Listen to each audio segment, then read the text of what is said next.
All right, welcome back. We're still looking at the Edo State governorship election, how the election was actually won and lost, and I'm now being joined on the program by Libros Oshoma, who is a political analyst and a lawyer as well, and together we'll be looking at the results all over again. Libros, thank you very much for coming on the program. You are from Edo State, and generally give me your impression of that election very briefly now before we begin to talk about the results. Generally the impression was that yeah, we had predicted that the election was going to be a tight one. And unlike the 2012 election, that this one was, they were going to run neck to neck. But if you look at the figures also, Edo North maintained the figure they had, almost the same figure they had in 2012. The same thing with Edo Central, but Edo South, the same thing with Edo South. But Edo Central didn't maintain that same figure. Of course, because the APC lost ground in Edo Central, no so doubt. When you look at the figures, you will know that the election was actually won from the northern part of the state, and just briefly from the southern part. I wonder what could have happened to the APC in Edo Central. Is it that this time the Aneni factor became more potent than it was back in? No. What happened to the APC at the Central was the fact that... the rumor that they were not given the deputy governorship ticket of yes, the APC. that also. And then there were allegations also against the current governor that he didn't really, he marginalized the Central in his project, and so to that extent that there were rumors that they were not going to vote for him. But some also big wigs from the party who are from the Central were able to at least show up support from what we are seeing now in the figures. Anyway, let's talk about those figures now. There you look at the figures generally all together. Look at all these figures. For you, which would you say was a surprise? Because we had always, I mean, as you said, a lot of people had thought this was going to be a closely fought election, but some would tell you they never expected it was going to be this close. You look at these results, for instance, which would you... For me, apart from the numbers of registered voters and then the actual voters, if you look at Igwebe, for example, Igwebe is where Tommy Kimi is from. Exactly. And Tommy Kimi is the big masquerade from Igwebe. And what did his party get in Igwebe? Let's look at that. The APC getting 7,800 and the PDP getting 7,000. So narrowly, the APC narrowly beating the PDP there. And so one would have expected that Tommy Kimi being a member of the PDP now and a big masquerade from Igwebe, that it should have been a clean sweep for the PDP. Yes, it could have been a clean sweep for in that local government. And then also if you look at Esan, the whole of Esan land, from Esan Northeast, then down to Esan Southeast. I didn't expect to see the APC getting the kind of figure it got. The APC getting the kind of figure. Of course, the APC lost, but...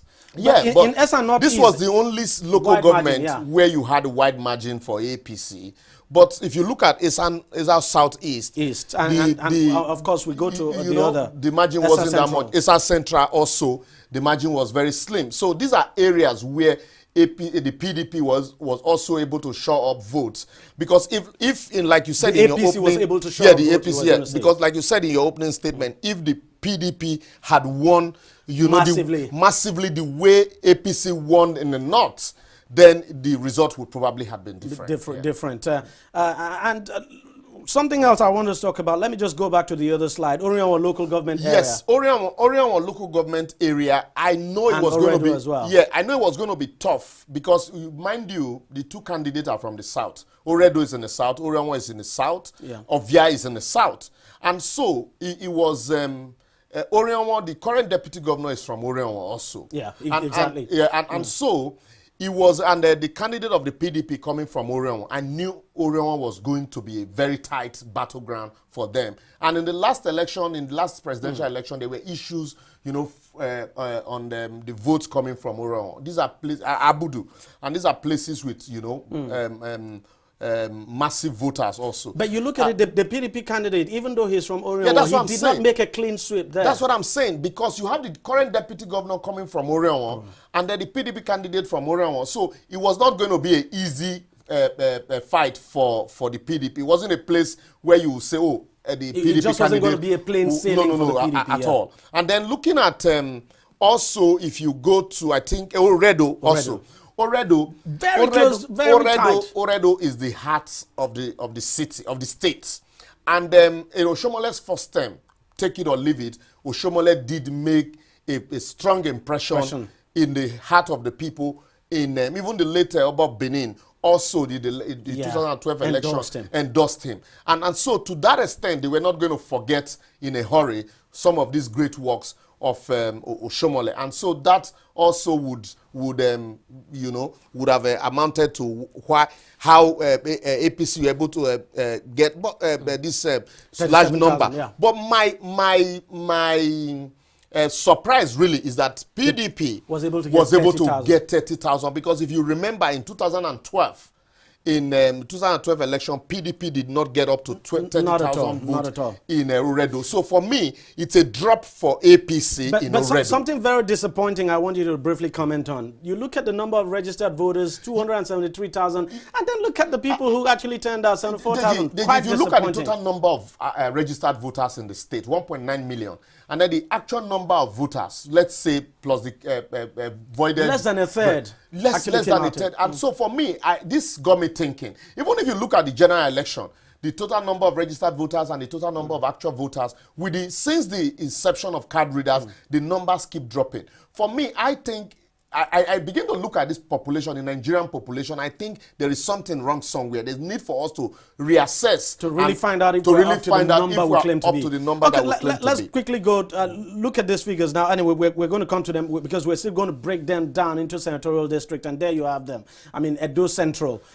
You look at the total number of votes the APC was able to pick there. And this was actually where the battle was won and lost. Okay. Because this is where you would call the stronghold of the PDP in Edo State, the Esan Central Axis. And then also the running mate to the PDP candidate is also from this senatorial zone. And so one would have expected that the PDP will be able to make, a strong difference here. But the APC if the margin of victory of the PDP was wide here. Yeah, but the APC also being a government in power, and here there are I think also what will come to mind here. The present government actually did a lot in this area. The present, because until the inception of this administration, water was also a problem in this region. Exactly. And so to that extent, that also will play in the mind of the people. And then you also have people like Inegbeneki also, who before now were people you could associate with Aneni, who now are back in APC. So also they will be able to make a strong show in so we could effectively say this is where actually made the difference for the APC. They were able to pick altogether 49,000. Because picking 49,000 votes, sorry, to the PDP 61,000. Yes, in your, let me use the word, enemy's camp, it's not a child's play. It actually showed that they did a lot of groundwork in this in this zone, because they knew that in the north, in Edo North, that's Oshomole's stronghold, and so it was going to be an easy one for them there. But so they concentrated on areas where they know that will be difficult for them, and they were able to something I want you to keep in mind as we go forward now is the difference now in terms of the total number of votes now, the PDP winning, and the difference 12,840. Yes. Let's see what the difference is in the areas that the PDP the APC actually won. So we move to Edo North, where the APC won, and then look at the difference. If you look at Edo North, look at Isako Central. That's one of the closest place where PDP, the margin wasn't the margin wasn't wide here, because 1,546 votes. In Edo Central you have the PDP state chairman Danobi is from Isako Central, and then you have Ogiadome also from Isako Central. So it was going to be a battleground for them, but because Oshomole actually did a lot of projects in these areas, he's from that zone, there's still that sympathy for him. It's like almost continuation associating with what Oshomole started. And so you see the margin here. We had projected that definitely the APC was going to take it in the north, but not with this margin. And the margin here, the difference 48,022 Compared, let's go back now to that slide. Compared to Edo Central, where the PDP was expected to make a good showing. Even though the voting population here is about 16% of the population of the state. The North had about 27% of the voting population, while 60% of the voting population is in the central. South. But if they had in the south, if they had been a strong show on the part of PDP from the center here, also that would have checkmate the figures coming from because this is quite a huge figure, 48,020. Exactly. So one would, because APC took care of their zone. And so with the figures you're seeing now, it's the groundwork, the campaigns were perfectly here. And so what they actually now did was to concentrate their campaigns on the areas where they knew that, you know, they were defect and just gather as much vote as you can. They were not planning to win the South. If they had won, fine. But it showed that they were not planning to win, but at least gather what you can get and then maintain your strong And because you talked about Edo South, let's talk about it now. And the APC too doing very well. Look at the difference now. The APC won it altogether, getting 153,812 votes to the PDP's one. And look at the difference. If you could just move your hand a bit. Yes, 33,000. Exactly, 33,014. So you look at even the place where you have the largest number of voters. The difference is not that much compared to what you got from Oshomole's zone. So like I said, they knew that for the North, it was the only place they were going to have problem would be the Central. But for that, it was taken care of. And then also they had projects to showcase in this area. And then project also in the South to showcase. And then a few in the Central. But here was a battleground. Everybody had said it, that since the two candidates were from the North, the South, that it was going to be a battleground. And truly it was a battleground from the figures that we can see. And that's why the difference is slim here. And then also for Orion, like we said, Orion with the number of voting population that they have, if the PDP also was able to make a strong show here, it would also have show up their votes. And for the one that they got in Oredo, fantastic for them, great. And then also, if you go down to Ikpobaoka, Ego, and Ikpobaoka, this was where most of the votes came from. These are local governments, what you call look at Ikpobaoka, on the flanks the APC getting 33,469. Yes, and Ego 26,000 plus. And so these are local Ikpobaoka, Uhonde. These are local government, these are local government on the flanks of the state headquarters. And then Ovia North, you have Ovia South and then Ovia North. Ovia North, that's the Gwabazua Aziz, and then the Ovia South, that's the Okada Aziz. These are places. It's quite surprising the Okada Aziz where Igbenedion comes from. Yeah, one would have expected that Igbenedion, with the presence of Igbenedion in this area, in the two Ovia local government, that PDP would have been able to make, you know, a very strong show. Sure. But what this results, what is simply saying from the South is that the performance of the governor, you know, is actually reflective in the results that you see now. All right, let's take a look at, I mean, we've talked about this before, and I don't want to say, look at the distribution. I mean, this is how it turned out. The APC of course, winning the election by 54.8%, and the PDP getting 37.1%. For the APC, it's still not a very good show. That's where I am going to. For me, this election, PDP should be very happy that they were able to make a very strong show with this election. Can I just pause you there and show you one other slide? Because this is exactly what we had in 2012. Yes, in 2012. In 2012, look at the percentage. Oshomole won by 73.72%, and the PDP getting... So the PDP has actually moved up this time. I think this should actually, for the fact that the APC won, this should actually bother them in the state. Because in 2012, Oshomole had a lot to showcase. And so, if in spite of the fact that the candidate then was from the South, where you had the majority of the voting population, but it still, you know, performed abysmally poor with 22.27%, while Oshomole scored 73.72%.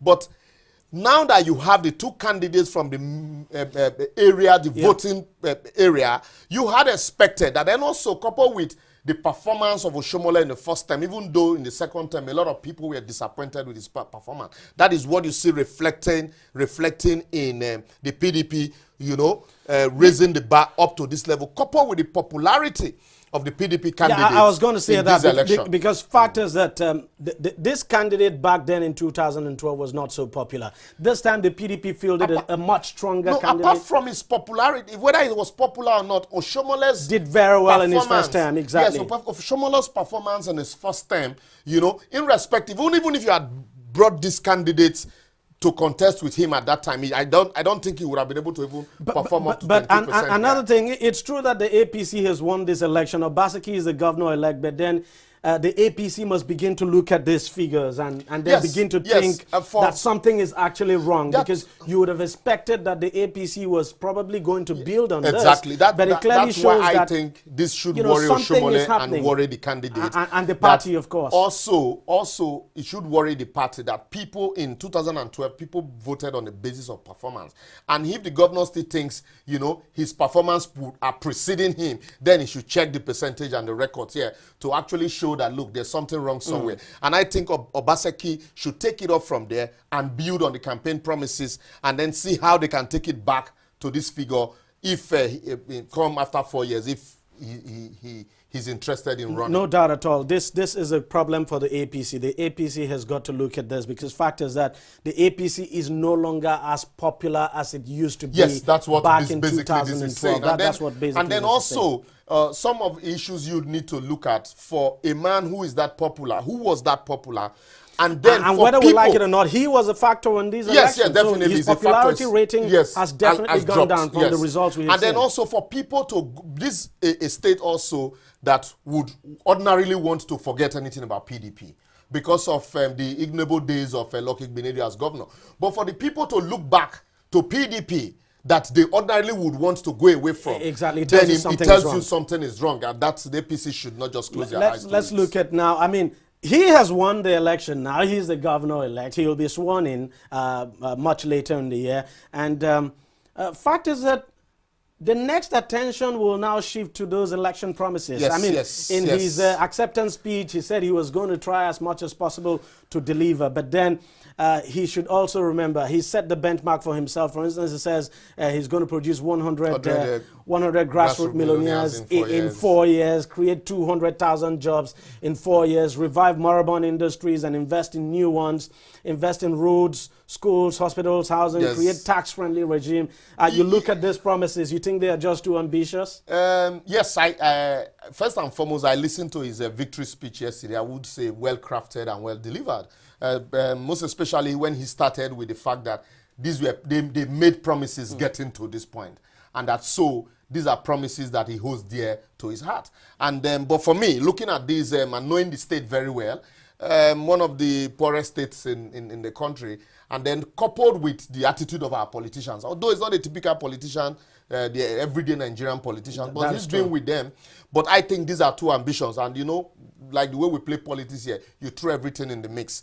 But no matter how ambitious they are, we know Nigerians, all they need from him, even if you are not able to produce 100 grassroots millionaires, but at least let people see a track record, let people see a roadmap, let people see where you're going to. Once all those ones are in place, people will naturally follow. Oshomole had done his best. So he's provided infrastructure. He should build on them. Most especially, you have some industries that had been moribund, and the what do you call it? The debate also exposed some of these inadequacies. And so I think he should go back, consistently watch that debate, and then find a way of seeing how they can revive some of these industries, and especially invest in new ones. And this will help him create jobs. And he promised heavily on agriculture. Exactly. And not just agriculture. And that's where he says he'll be creating the 200,000 jobs. Not just agriculture, but processing. Processing agricultural produce to the finished goods. And you look at Switzerland and Cote d'Ivoire in terms of cocoa. Cote d'Ivoire produces cocoa, but Switzerland makes much more from processing cocoa than the producer. And so also, I've been an economist and the head of economic team, I think he should look deep more, because even the second term, if he's the second term of Oshomole showed that the economic team really didn't work, in spite of the global crisis. But now it's time for him to look inward on the basis of promises made, and then I think the state should be better for it. I mean, no question at all. Well, we just wait and see how it goes. Of course, he'll be sworn in later in the year. We're going to take a short break here, and when we come back, we'll be joined by someone who actually observed the election at a very close quarters, and together we'll be talking more about the elections and how everything eventually panned out for the APC. Stay with us. Every day, every hour, and every minute, news break in Nigeria. Things happen so fast, it's most times difficult to track and comprehend them.